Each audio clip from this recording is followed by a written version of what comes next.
Bonsoir à tous. Prenons un instant pour lire et méditer un passage du livre du ciel de Luisa Picaretta.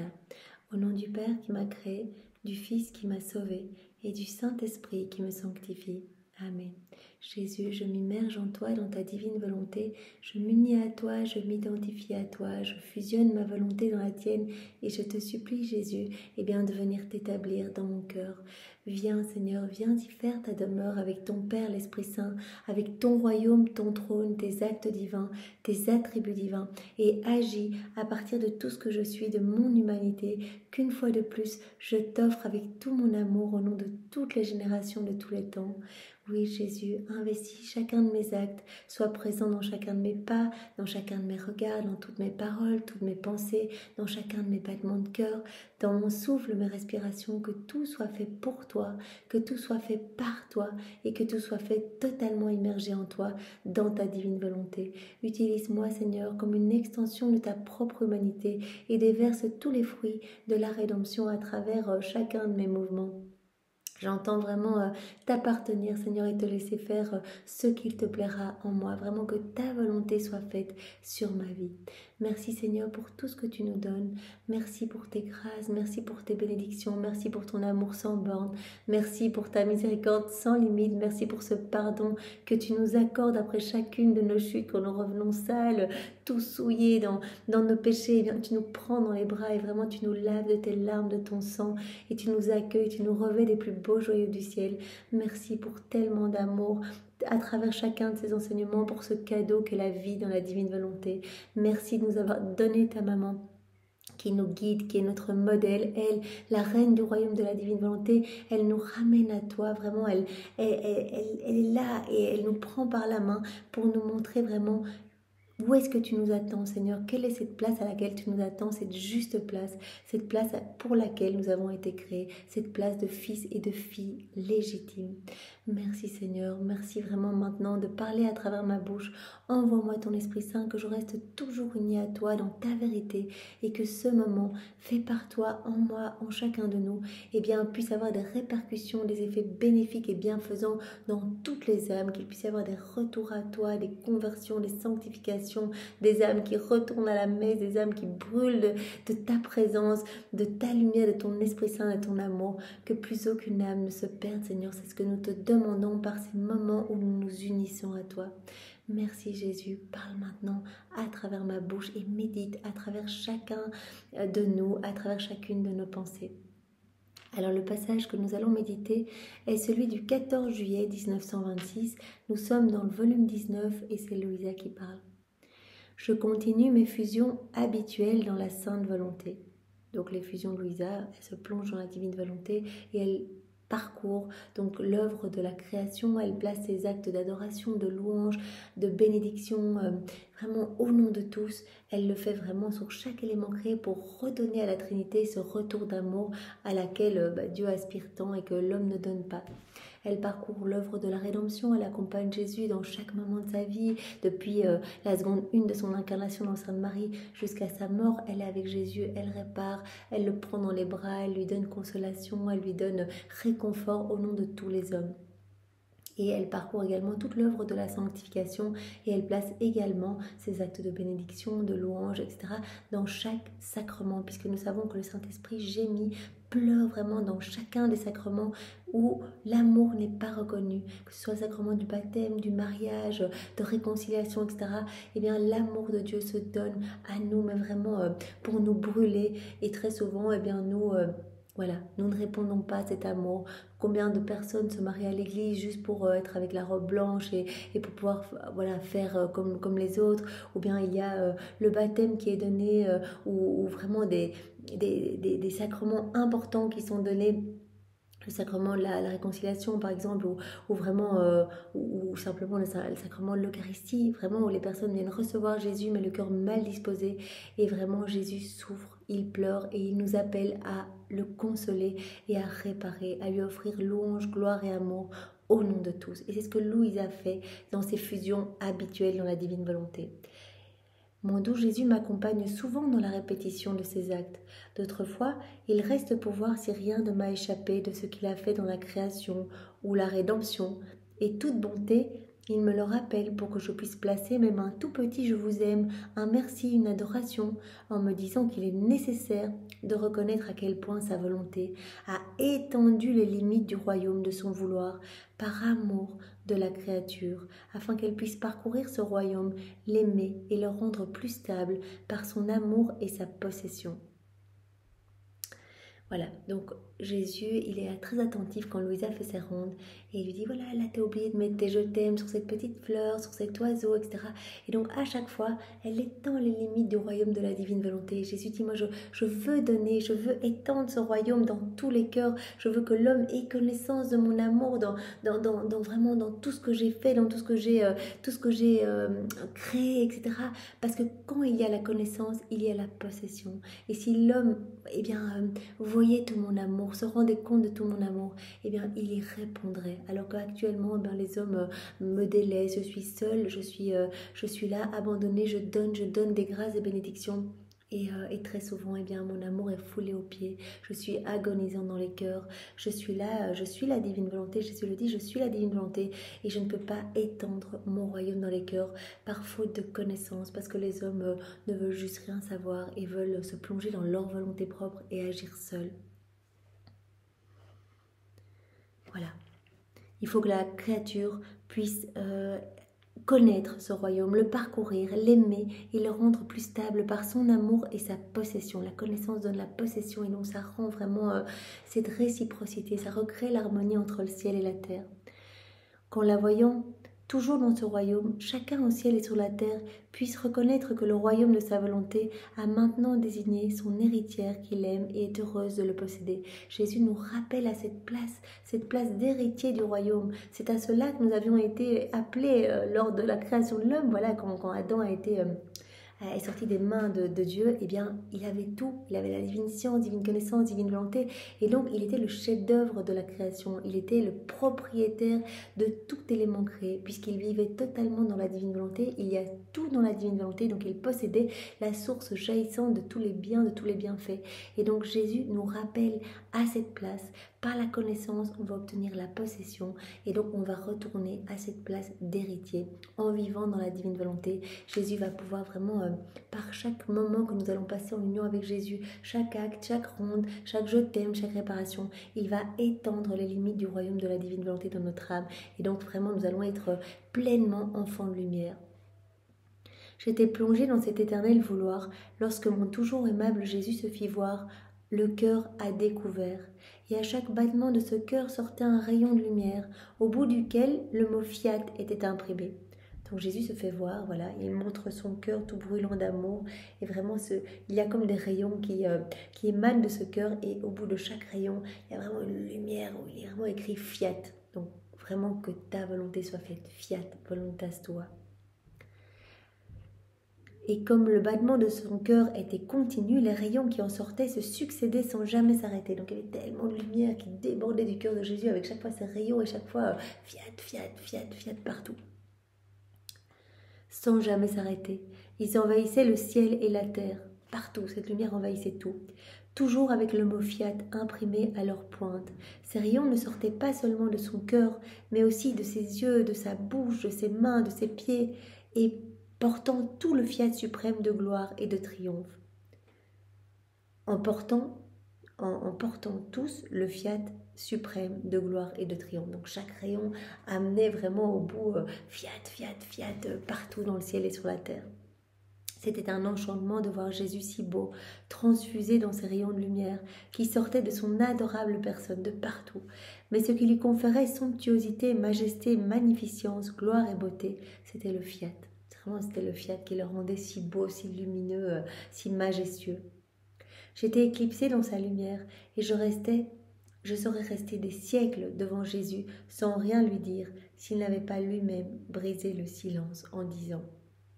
Louisa, elle est émerveillée par tant de lumière, elle est comme subjuguée, donc c'est vraiment ce qui se passera quand on sera au pied de l'Éternel après notre vie ici-bas. Nous serons vraiment éblouis, à genoux devant le trône de l'Éternel, devant toute cette lumière magnifique, peut-être unis dans la gloire de Dieu. Et voilà, si nous avons été unis pendant toute notre vie à Jésus dans la divine volonté, il nous gardera unis dans sa gloire. Et donc vraiment, Voilà, c'est vraiment cette image-là que j'ai, Louisa qui est subjuguée par la beauté de la lumière de Dieu. Et bien, c'est ce qui nous attend dans l'au-delà. Et Jésus veut faire rayonner sa lumière déjà ici-bas. Il l'a dit, je veux vous donner la vie des bienheureux ici-bas.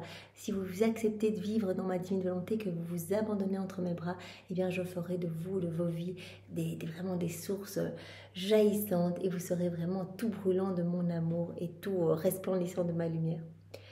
Ma fille, la gloire parfaite et l'honneur complet ont été rendus à ma volonté par mon humanité.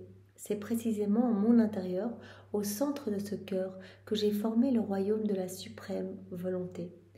Et comme l'homme l'avait perdu sans aucun espoir de pouvoir l'acquérir à nouveau, mon humanité l'a fait au prix de souffrances intimes et inouïes, donnant à ce royaume tous les honneurs qui lui sont dus et la gloire que la créature lui avait enlevée. Donc vraiment, Jésus explique que voilà, l'homme avait été créé, donc Adam, pour être continuellement dans cette réciprocité d'amour avec la Trinité, pour rendre tout. Les yeux de l'homme devaient rester fixés bien sur la Trinité, devaient vraiment admirer la beauté de Dieu. La bouche de l'homme, d'Adam, eh bien, ne faisait que s'ouvrir pour louer, bénir, glorifier. Les mains de l'homme ne devaient être que levées pour bénir. Les pieds ne devaient marcher que vers Dieu. Les battements de cœur ne devaient être qu'uniques qu'à ceux de Dieu pour être des éternels je t'aime, des prières continuelles. Et donc Adam, dans son état d'innocence, le faisait, tout glorifiait la Trinité. Et quand il a quitté la divine volonté, eh bien malheureusement tous les vices, les maux, les iniquités ont vu le jour. Et donc l'homme n'a pas payé à Dieu cette gloire qui était due à Dieu en fait, n'a pas donné cette dette d'amour, cette dette de reconnaissance, ses louanges, etc. Puisque l'homme s'est centré sur son nombril, il n'a fait que rechercher sa gloire personnelle. Et donc Jésus explique à Louisa qu'il a dû venir sur la terre. Et dit, eh bien, c'est mon humanité, c'est au centre de ce cœur-là, dans mon humanité, que j'ai formé le royaume de la suprême volonté. Donc Jésus est venu pour payer à son Père cette dette de gloire et vraiment pour préparer le retour du royaume de la divine volonté, pour nous préparer en fait, nous réhabiliter à vivre dans la divine volonté en reprenant tous nos actes, tous nos regards, tous nos pas, toutes nos paroles déconnectées de la divine volonté. Tout ce qui n'était pas en union avec Dieu, voilà, il nous a vus à travers les siècles, eh bien Jésus l'a refait, il a tout pris, il a vaincu tout avec sa volonté humaine, il a tout refait avec sa divine volonté. Et cela a été chaque fois au prix de souffrances inouïes, comme il le dit, des souffrances intimes inouïes, des souffrances que ma divinité imposait à mon humanité, dont les hommes n'avaient pas connaissance. Ça se passait à l'intérieur et c'était des milliards de clous toutes les secondes. Ils subissaient une petite mort. En fait, à chaque acte déconnecté de la divine volonté, pour chaque homme, vous imaginez, Jésus subissait une mort. Une mort au point tel qu'il a dit, les 24 heures que vous connaissez d'après les évangiles, ce n'était rien, ce n'était qu'une ombre par rapport à tout ce que j'ai vécu pendant les 34 années de ma vie, depuis la seconde 1 de mon incarnation. Donc déjà dans le ventre de Marie, Jésus commençait ses réparations et commençait à nous reconnecter à la divine volonté. Voilà, donc vraiment je suis venue pour préparer ce royaume et rendre toute la gloire, les honneurs qui étaient dus à mon Père et que la créature ne lui avait pas donné, afin de rendre ce royaume à la créature. Donc, il nous a vraiment réhabilités à vivre dans la divine volonté. Ainsi, le royaume de ma volonté fut formé dans mon humanité, et tout ce qui avait été formé dans mon humanité portait la marque du fiat. Tout ce que Jésus faisait, évidemment, portait la marque du fiat. Mes pensées, regards, respiration, battements de cœur, chaque goutte de mon sang, toute chose portait le sceau du fiat de mon royaume suprême. Tous les actes de Jésus, Jésus qui allait cueillir des petites fleurs, Jésus qui marchait, Jésus qui mangeait, tous ces actes-là portent le sceau du fiat et donc sont éternels, divins, toujours en acte de se donner. Ce sont tous les actes qui sont suspendus. Et quand nous nous unissons à Jésus, voilà, en mangeant, Jésus, je mange dans ta divine volonté, nous unissons notre acte de manger à l'acte que Jésus a fait lors de son passage sur la terre et directement nous recevons les fruits de cet acte toujours en train de se donner, continuel, infini, éternel. Et donc directement nous allons recevoir ces fruits-là. Donc évidemment, Jésus ne faisait pas que s'alimenter pour s'alimenter, il nourrissait les cœurs, etc. Il travaillait les âmes, il les sanctifiait, etc. Et donc directement, quand nous nous unissons à Jésus, notre acte n'est plus humain, mais il devient divin, éternel. Et donc vraiment, il y a des milliers d'âmes qui sont sauvées, qui sont sanctifiées, qui sont purifiées, etc. par ce petit acte que nous allons prendre en union avec Jésus. Ce moment que nous prenons maintenant à méditer ce passage en union avec Jésus, Jésus utilise nos humanités pour redistribuer tous les fruits de tous ces moments où il priait, où voilà, il remerciait son Père, il louait, il bénissait, il réparait. Eh bien, il utilise ce moment pour voilà, redistribuer tous ces fruits dans les âmes. Et donc, pour autant que les âmes soient ouvertes et disposées, et elles vont recevoir, si les âmes sont ouvertes, elles vont recevoir quelque chose. Donc tout le monde recevra quelque chose, même des âmes du passé, même des âmes du futur. C'est ça qui est incroyable. Jésus l'a dit, c'est que il n'y a rien qui ne vient pas des âmes qui vivent dans la divine volonté. Tout est obtenu par ces âmes, tout est obtenu par le truchement de ces âmes. Donc parce qu'on fait des actes maintenant, eh bien, il y a des saints du passé, Saint Bernard, Sainte Bernadette, Sainte Élisabeth, etc., qui ont reçu leur sainteté, les charismes, les miracles, etc., ont été octroyés parce qu'aujourd'hui, nous faisons des actes dans la divine volonté, hier et demain, nous en ferons. Vous imaginez? C'est ça qui est absolument incroyable.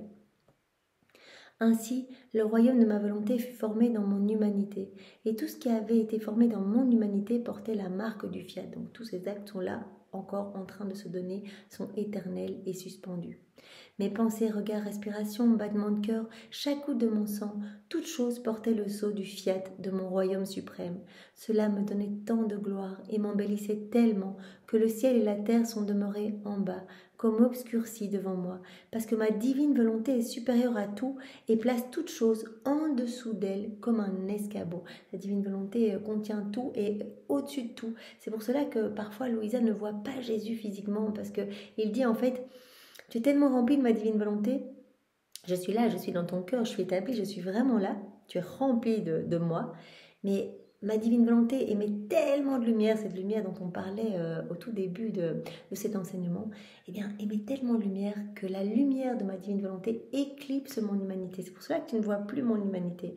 Et la lumière de la divine volonté de Jésus éclipse tout, en fait. Elle est supérieure à tout et elle se sert de tout comme escabeau, comme marchepied. Pour cela que Louisa, souvent dans ses prières, elle disait, bien Jésus, prends ma volonté propre, je n'en veux plus, je te la donne et sers en toi comme marchepied, comme escabeau pour ta divine volonté. Donc c'est vraiment une prière que Louisa faisait souvent, où elle offrait sa volonté, qu'elle allait la déposer au pied du trône, elle l'attachait au pied du trône avec celle de Marie, que Marie a offerte dès le départ, et elle suppliait Jésus de s'en servir vraiment comme marchepied, pour que vraiment elle ne puisse plus jamais en faire usage et qu'elle soit remplie de la divine volonté, ce qu'elle était. Dans la ronde des siècles, j'ai cherché partout à qui je pouvais confier ce royaume, et j'étais comme une mère qui souffre terriblement parce qu'elle veut donner le jour à son enfant et ne le peut pas. Pauvre mère, donc Jésus a préparé ce royaume de la divine volonté, et au cours des siècles, eh bien, il a cherché une âme pour pouvoir établir ce royaume. Marie, elle était vraiment la dépositaire du royaume de la rédemption, et Louisa a été choisie pour être la dépositaire du royaume de la divine volonté, du royaume de la sanctification. Et donc il dit, voilà, j'étais comme une mère et voilà, tout était prêt, mais je cherchais vraiment eh bien, une âme pour pouvoir déposer tout ce qui concerne ma divine volonté, pour pouvoir déposer toute l'œuvre de la sanctification.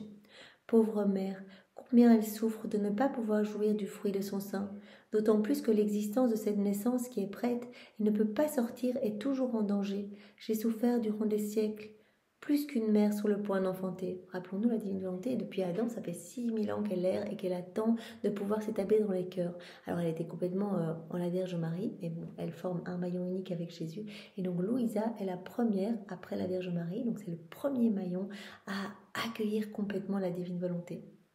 C'est pour cela que Jésus dit, voilà, dans le ciel, il y a une place qui est réservée à ma droite pour ma maman et à ma gauche pour toi, Louisa, parce que vraiment, la divine volonté est quelque chose de tellement important pour moi, que vraiment, toi qui en es la dépositaire, toi qui vas pouvoir mettre par écrit tous mes enseignements, ces enseignements que je t'ai gravés dans ton cœur en lettres d'or, eh bien, vraiment, tu as cette place d'honneur, puisque durant ta vie, tu m'auras laissé complètement vivre en toi et faire tout à travers chacun de tes mouvements.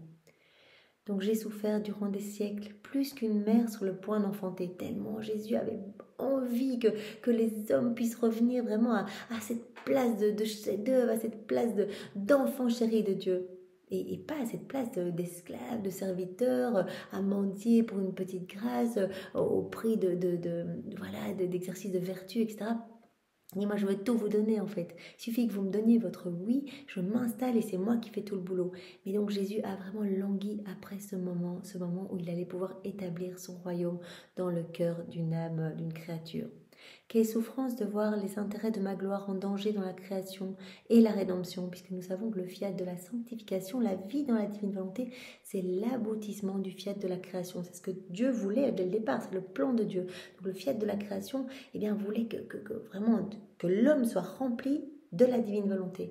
Et c'est l'aboutissement du fiat de la création et du fiat de la rédemption. Donc on a vu juste précédemment que Jésus a préparé tout ce royaume de la divine volonté. Donc vraiment, il a dit pendant des siècles et des siècles, j'ai été en souffrance parce que je voyais eh bien, toute l'œuvre de la création et de la rédemption qui n'était pas achevée, qui n'était pas aboutie et qui était donc en danger. D'autant que je gardais ce royaume comme en secret et caché dans mon cœur, sans même pouvoir le manifester. Et cela me tourmentait encore plus, de ne pas voir dans les créatures les vraies dispositions qui me permettraient de me donner naissance à moi-même. Et comme les créatures n'avaient pas pris tous les biens contenus dans le royaume de rédemption, je ne pouvais risquer de leur donner le royaume de ma volonté qui contient des biens plus grands encore. Jésus a bien remarqué que malgré tout ce qu'il a fait, voilà, toutes ses souffrances, etc., son sang, sa passion, tout ce qu'il a fait lors de son passage sur la terre, eh bien, il voit que les hommes finalement prennent très peu de ce qu'il a, de tous ces fruits de la rédemption. Et donc il dit, je ne me suis pas risqué de donner plus parce que je vois qu'il y avait encore plein de choses qui n'étaient pas prises. Voilà, parce que vraiment, le royaume de la divine volonté contient des biens bien plus grands encore. De plus, les biens de la rédemption doivent servir d'antidote afin qu'en entrant dans le royaume de ma volonté, les créatures ne répètent pas une seconde chute comme celle d'Adam. Donc tout a vraiment été planifié et c'est vraiment dans l'ordre de Dieu que vraiment il y ait cette préparation. Jésus, voilà, il parlait en parabole, etc. Il essayait de toucher les cœurs pour vraiment que tous ces messages d'amour, que sa parole créatrice puisse transformer les âmes et les préparer vraiment à recevoir le cadeau de la divine volonté à travers les siècles.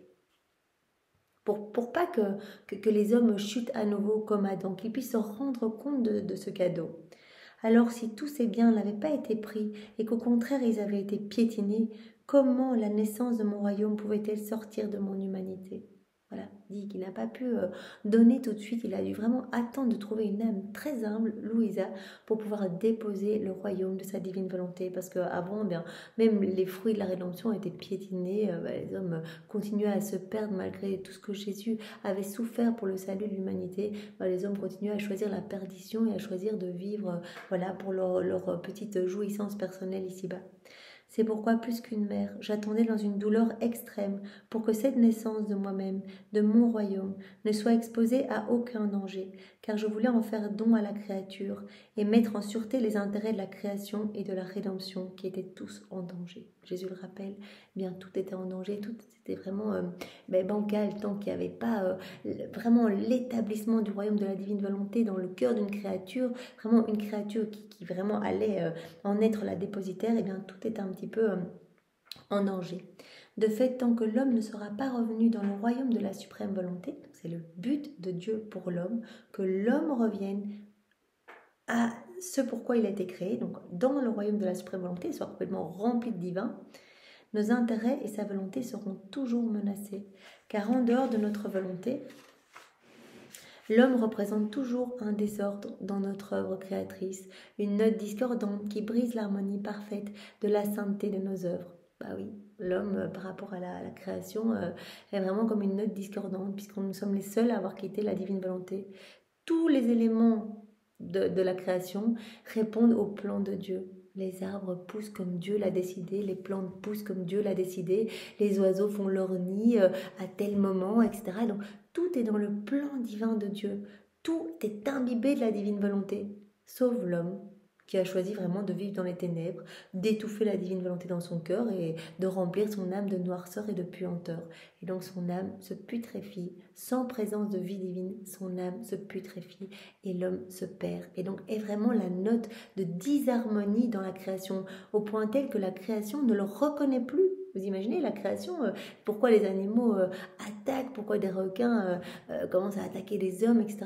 Parce qu'en l'homme, il n'y a plus rien de divin. Et donc la création, les éléments créés ne reconnaissent plus l'homme comme le chef-d'œuvre de Dieu.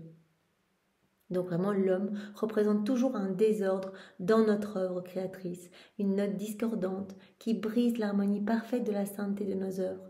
J'ai regardé durant des siècles dans l'attente de ma petite nouvelle-née du royaume de ma volonté et pouvoir placer autour d'elle tous les biens de la rédemption pour la sécurité du royaume de ma volonté. Et plus qu'une mère douloureuse qui souffre depuis si longtemps, je te confie cette naissance de moi-même et la destinée de mon royaume. Donc il confie tout à Louisa. Il dit voilà, tu as vraiment ce rôle très important. Les âmes vont pouvoir s'identifier à toi, vont pouvoir regarder comment tu fais pour prier, comment tu fais pour réparer. De par les enseignements que je te donne, que les âmes vont découvrir et ces enseignements vont les transformer. Jésus l'a dit tellement de fois, ces enseignements sont une partie de moi. Chaque mot est vraiment béni et procure vraiment des purifications des âmes. C'est magnifique. Donc vraiment, laissons-nous toucher et nous pouvons remercier Jésus vraiment et vraiment le remercier pour ces siècles d'attente, ces siècles douloureux, vraiment comme une mère qui est dans l'agonie, qui est dans l'attente de pouvoir déposer ses biens, de pouvoir déposer ses bienfaits, ses grâces et son royaume. Et plus qu'une mère douloureuse qui souffre depuis si longtemps, je te confie cette naissance de moi-même et la destinée de mon royaume. Et ce n'est pas uniquement mon humanité qui désire cette naissance, qui m'a tant coûté, mais la création tout entière qui est grosse de ma volonté et souffre parce qu'elle veut la mettre au jour pour les créatures et établir à nouveau le royaume de leur Dieu au sein des créatures. Toute la création, chaque élément créé rêve de ce moment où l'homme va reprendre sa place, l'homme va être à nouveau habité de divin. Voilà. Donc, c'est pourquoi la création n'est qu'un voile cachant ma volonté qui est en elle comme une naissance. Donc partout dans la création, chaque élément créé, eh bien, c'est comme un voile qui cache la divine volonté. Il y a la divine volonté partout dans chaque élément créé.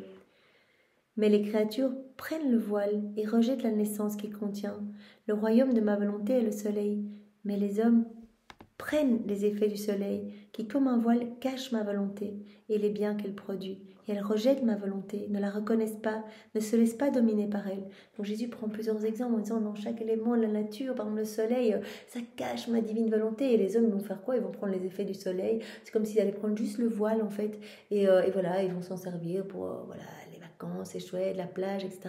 Mais ils vont rejeter la divine volonté. Ils vont prendre les bons fruits pour leur saveur, donc les effets, mais ils vont rejeter finalement la divine volonté qui est dedans. Ils vont agir comme des usurpateurs en fait. Ils prennent tous les effets, ils prennent comme tous les petits voiles qui cachent la divine volonté, mais ils rejettent la divine volonté et continuent à vivre dans leur volonté propre.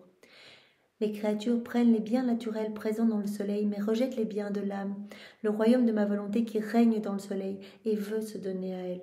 La divine volonté, elle veut se donner à tous, quelle que soit la puanteur de nos âmes, quels que soient nos péchés, nos noirceurs.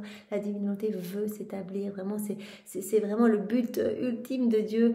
Et il est dans la joie intense quand une âme arrive, quel que soit vraiment son état. Et bien, quand une âme revient et dit oui, je veux vivre dans ta divine volonté, directement toutes les grâces, les dispositions, les bienfaits, etc., lui sont donnés pour qu'elle puisse vraiment s'unir à Jésus dans ses actions. Jésus le dit lui-même, je serai la sentinelle de cette âme qui a juste le souhait, qui a juste l'intention de me faire plaisir, de me glorifier par ses mouvements, par ses actions en s'unissant à moi. Donc c'est vraiment magnifique.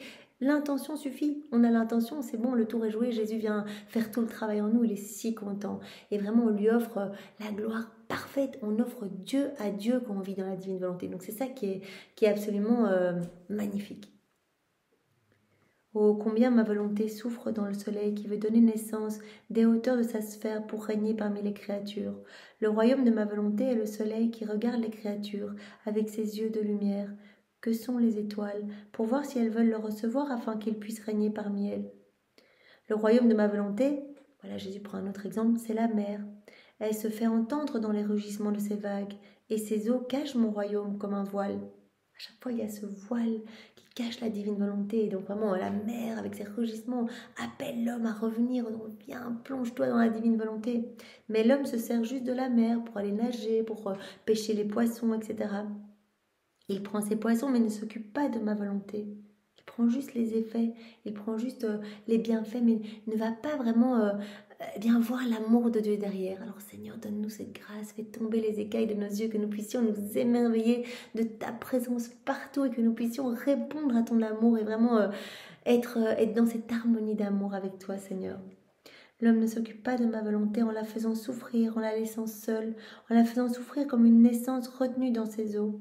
Ainsi tous les éléments sont riches de ma volonté. Le vent, le feu, la terre entière sont tous des voiles qui cachent ma divine volonté. Qui est celle qui va soulager mon humanité? Qui brisera le voile de tant de choses créées qui la cachent? Qui va vraiment accepter ma divine volonté, qui va la laisser grandir et opérer, agir à partir de leurs mouvements? Quelle sera cette créature? Qui brisera le voile de tant de choses créées qui la cachent? Celle qui va reconnaître en toutes choses des porteuses de ma volonté.